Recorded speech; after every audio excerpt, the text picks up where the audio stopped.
I'm Christine Abela from Oxygenate Consulting. I'm a business consultant with a strong tech background, helping small business owners move from chaos to calm and take their business to the next level. In this podcast, I share practical ideas and simple systems to make your business easier to run, more profitable, and more enjoyable to own. Some of the content is created with the help of AI tools, but the voice you're hearing right now is mine, and everything is grounded in real-world experience. If you'd like to learn more, get in touch, or download free notes and resources, head over to gobeyondbusy.com.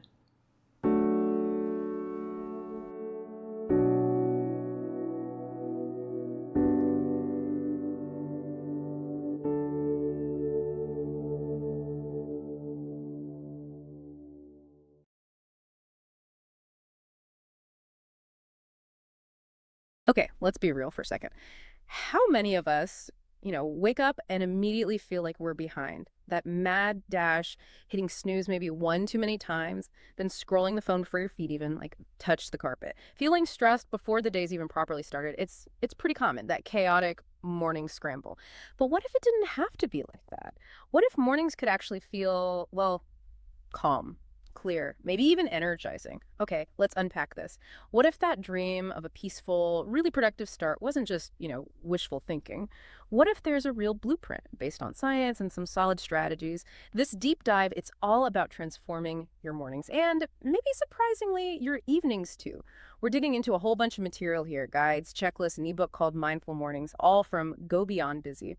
Now, for those of you who might follow their work, Go Beyond Busy really focuses on helping small business owners, especially folks turning over, say, $1 to $10 million to simplify things, grow their business, but without all the overwhelm. So this isn't just about vaguely being present. It's about designing your start intentionally, cultivating focus, calm, and energy that actually lasts. Our mission today, to pull out the best bits, the science that makes it work, and the practical steps you can take to unlock the real power of those first few hours. And here's where it gets really interesting. We usually think the morning routine starts, when the alarm blares, but the real magic, turns out it actually kicks off the night before. It's not just about laying out your clothes, is it? There's some deep psychology going on. Oh, absolutely. The sources hammer this home. Evening prep is this incredibly powerful lever, and for good reason. It really changes your morning by tapping into, three key psychological ideas. First, decision fatigue reduction. Think about it. Every single choice you make, all day long, even tiny ones like what socks to wear or what to grab for breakfast, it uses up mental energy. It's like a phone battery, right? Draining with each decision. So if you make those routine necessary decisions the night before, you save that precious brain power, that willpower. You literally wake up with more mental gas in the tank, ready for the important stuff, not stuck on the small stuff. Right, so you're not wasting energy on trivial things, first thing. Exactly. And second, it creates something called environmental congruence, your physical space. It sends really strong signals to your brain. If your environment's cluttered, unprepared, it just creates friction, makes it harder to start doing what you want to do. But when you set things up intentionally, water bottle ready, journal out, maybe a clear spot for meditation, you're basically creating cues. Your environment tells your brain, okay, it's time for this. Makes the actions feel almost automatic, barriers removed before they even pop up. So the space itself kind of pulls you into the routine. Precisely. And finally, and this is huge, it builds momentum creation. Picture waking up, and instead of chaos, everything's ready. No immediate mental hurdles, no frantic search for gym clothes, no what am I going to eat, panic. That lack of friction, it creates instant positive momentum. You just sort of glide into your routine. You get that feeling of accomplishment right away instead of fighting resistance from the get-go. It's like a little nudge that carried you forward. That makes so much sense. Preloading the mental battery, creating an environment that helps. But I can almost hear listeners thinking, look, after a crazy long day, the last thing I feel like doing is more prep work. How do you get past that initial, I just want to crash feeling? And, practically, how can you listening start applying this tonight? That's a really fair point. It's a common hurdle, definitely. The key is, honestly, start small and really internalize the effort tonight. It pays off big time tomorrow morning. The evening preparation protocol and the evening preparation for Mindful Mornings guides, they have some fantastic concrete actions. Surprisingly simple, too. First, let's talk physical environment setup. This just means creating a clean, uncluttered spot for your morning stuff. Doesn't need to be a whole Zen den. A clear corner, a tidy desk works fine. Good ventilation helps. Maybe some natural light access for the morning. And room temperature, ideally aimed for that cool range, maybe 65, 68 Fahrenheit or 18, 20 Celsius. That little bit of coolness actually helps signal wake-up time to your body. Okay, simple enough. Tidy spot, cool room. What's next? Next is the decision elimination system. This is literally laying out your clothes. Done. Prep non-perishable breakfast bits. Maybe you measure out oats, put your protein powder by the shaker, fill your water bottle and put it right where you'll see it first thing. It just cuts down those micro decisions right after waking, saving that mental energy we talked about. Eliminating choices before they even arise. Smart.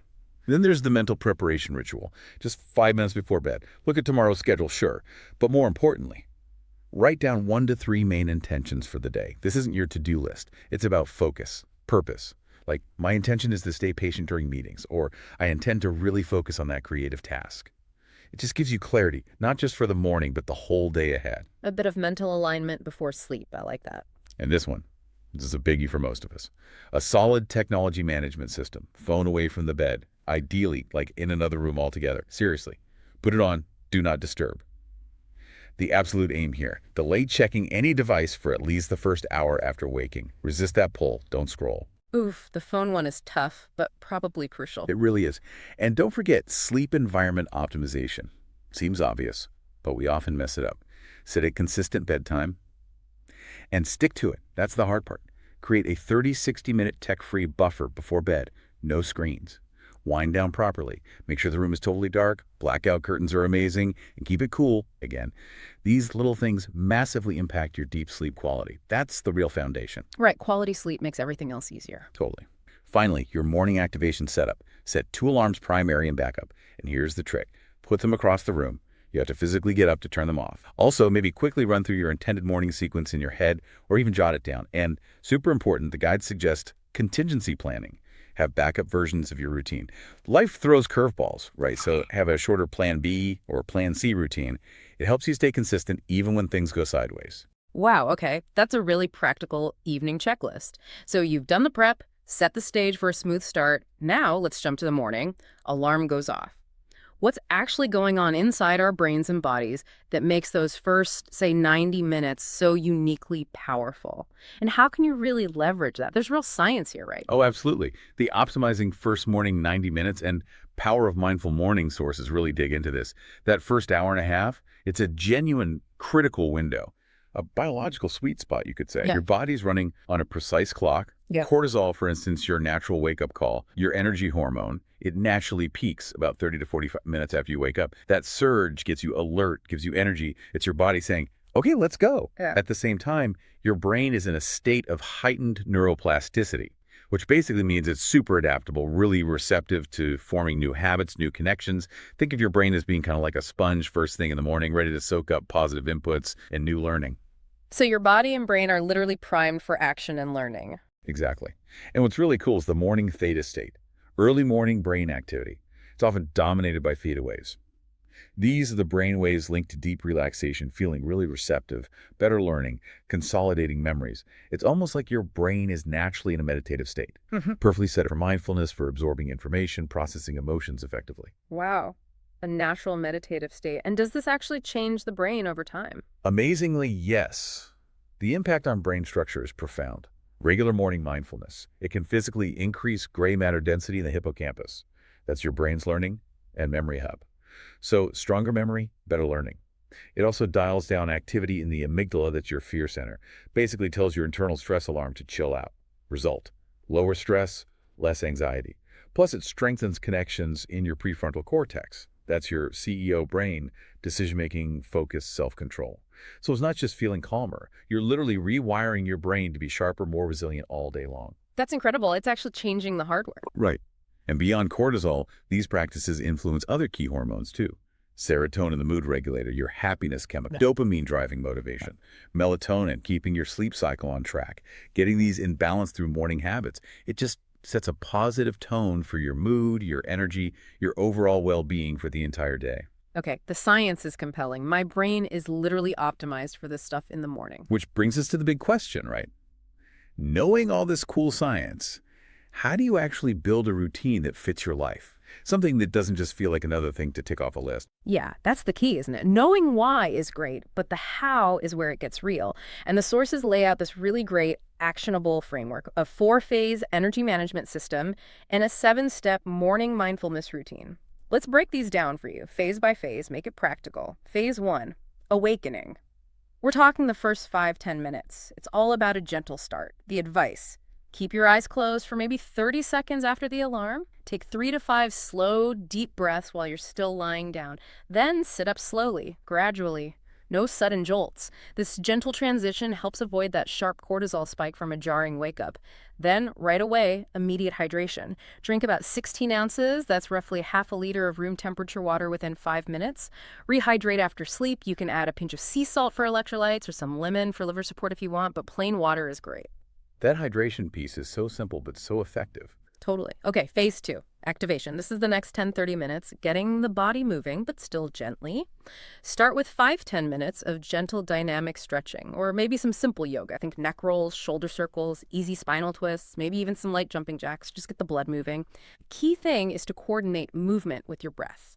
Mindful movement. Follow that with specific breathing exercises. Things like the 4-7-8 breath inhale 4, hold 7, exhale 8. That really helps calm the nervous system, shifts you into that rest and digest mode. Or box breathing's another good one. Steady 4 count, inhale, hold, exhale, hold. Activating the parasympathetic system early. Yeah. Very smart. Exactly. Now, phase 3, nourishment. This is around 30-60 minutes after waking. Your body's really receptive to nutrients now, especially for brain function. So strategic nutrition timing is key. They recommend a morning energy meal needs to be balanced. Aim for a good protein source, maybe 15-20 grams. Greek yogurt, eggs, a decent protein shake. Add complex carbs for energy that lasts. Oats, quinoa, and healthy fats are vital for your brain. Avocado, nuts, seeds. For hydration strategy, maybe a second glass of water or some herbal tea. And here's that crucial bit again. Hold off on coffee for 60-90 minutes after you wake up. Let your natural cortisol do its thing first. Avoids that caffeine crash later. That coffee timing surprises a lot of people, but it makes a big difference to sustained energy. It really does. Okay, finally, phase 4, mental activation. This is roughly 60-90 minutes in. Nailing down that mental clarity and focus. First, meditation. Try 10-15 minutes. Could be focused attention just on your breath or a spot on the wall. Builds concentration. Also, try a body scan. You systematically bring your attention to different parts of your body, head to toe, just noticing sensations. Great for releasing tension, becoming aware of your body. It activates the insula in your brain that's linked to sensing your internal state, really connecting with yourself. That interoceptive awareness, super important. Yeah. Then journaling. Stream of consciousness stuff, like morning pages, maybe 3 pages of just unfiltered thoughts written by hand. It's amazing for clearing out mental clutter, processing stuff, getting insights. And writing by hand actually fires up different neural pathways than typing, boosting memory and creativity. Or you could do gratitude journaling. Just list 3 specific things you're genuinely grateful for. Powerful shift in perspective. And lastly, intention setting. Define those 1-3 core intentions for the day again. Align them with your bigger goals, your values. Then spend maybe 5 minutes vividly picturing yourself moving through the day with that purpose, embodying those intentions. It's called embodied visualization. Primes your brain for success. That's a really comprehensive morning structure. And what's fascinating, like we touched on, is how deliberately designing your environment and understanding your habits really locks these practices in, makes them stick. It's about setting up for, well, automatic success. Right, making it easier to actually do it. Yes, exactly. For environmental optimization, that dedicated mindfulness space is key. Clean, clutter-free, no digital distractions buzzing nearby, good air, natural light if possible. And that comfy room temp, 65, 68 degrees, it subtly supports focus. Using those environmental triggers we talked about, super effective. Laying out your journal, your water, your yoga mat the night before, it's a powerful cue, tells your brain, okay, time for the routine, without you even having to think hard about it, bypasses willpower depletion. Removes the friction again. Precisely. Then there's technology management, really doubling down on that digital sunrise idea. Delay checking the phone, email, everything for at least that first hour. The sources are really strong on this. It lowers stress, makes you less reactive, and boosts your actual productivity. You're in control, not your notifications. Controlling the input, first thing, makes sense. And to build sustainable habits, the sources talk about the habit loop. Cue, routine, reward. You can consciously design this loop for your morning practices, like seeing your journal, that's the cue, leads to writing the routine, which results in feeling clearer, maybe having an insight, the reward. That positive feedback makes you want to do it again. And remember, consistency trumps perfection every time. Small, steady actions add up. Even if forming a habit takes anywhere from like 18 days to apparently over 250 days for some people. Patience is key. The practice sustainability ideas suggest tracking progress, maybe a simple checklist, or that progress matrix they mentioned, looking at consistency, depth, impact, integration, and creating those routine variations, full, medium, minimal, gives you flexibility. Life happens. Having backups prevents you from just ditching the whole thing when you're short on time. That flexibility piece feels really important. Consistency over perfection and having options. But, life does get in the way. Routines can fall apart fast, especially for busy people like the small business owners Go Beyond Busy often works with. What does this all mean for making it stick when things inevitably get messy? Yeah, exactly. And the sources offer really practical, kind of compassionate solutions for those common challenges. They frame it as routine resilience, adapting, not giving up. So for time constraints, use those compressed routines we mentioned. Maybe a 45-minute version on a busy day, shorter movement, simpler food prep, or even an essential 30-minute version on really crazy days. Just focus on hydration, a few deep breaths, maybe grabbing that pre-prepped fuel. The point is, something is always better than zero. Doing something maintains the momentum. Exactly. If you struggle with inconsistency, and let's be honest, who doesn't sometimes? Start really small. Just 3 days a week, maybe? Once that feels easy, add another day. Tracking your progress, even just ticking a box on a calendar, can be surprisingly motivating.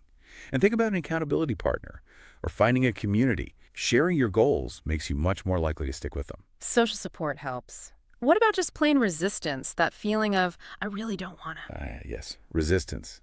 That internal nope. The advice here is clever. Start with the part you enjoy most.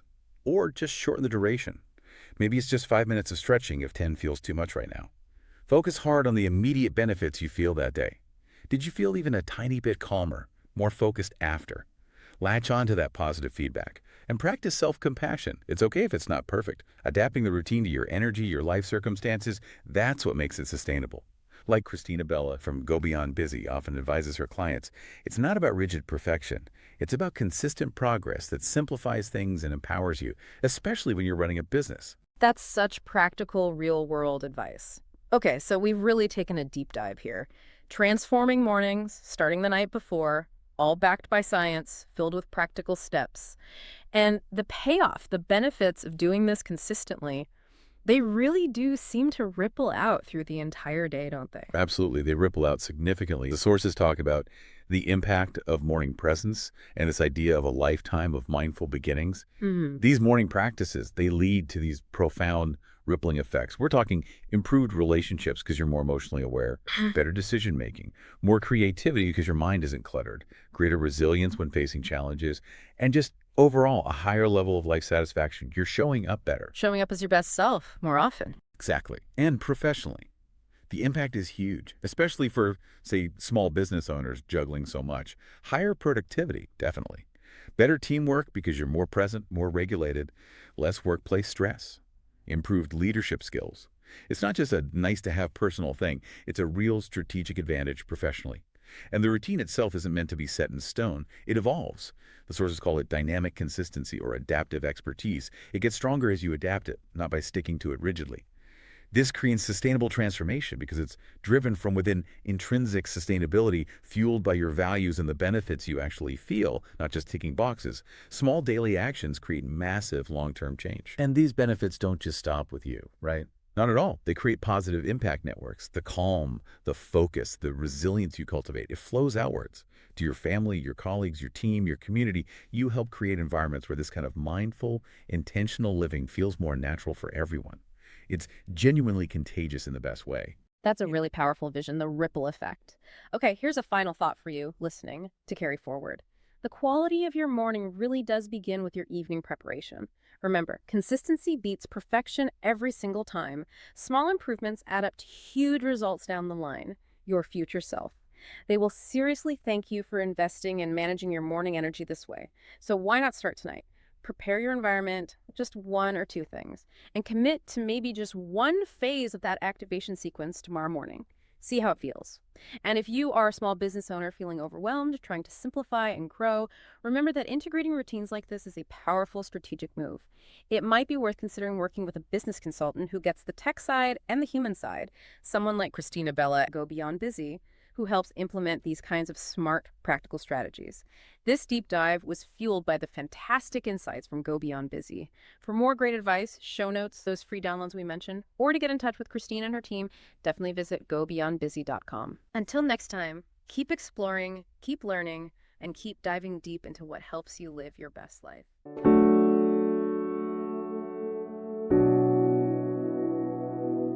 Thanks for listening to Go Beyond Busy. If something in today's episode struck a chord, or you'd like support to get your business to the next level, head over to gobeyondbusy.com. You'll find more resources there and an easy way to get in touch. I'm your host, Christine Abela from Oxygenate Consulting, helping you to fall in love with your business all over again. Thanks for joining me.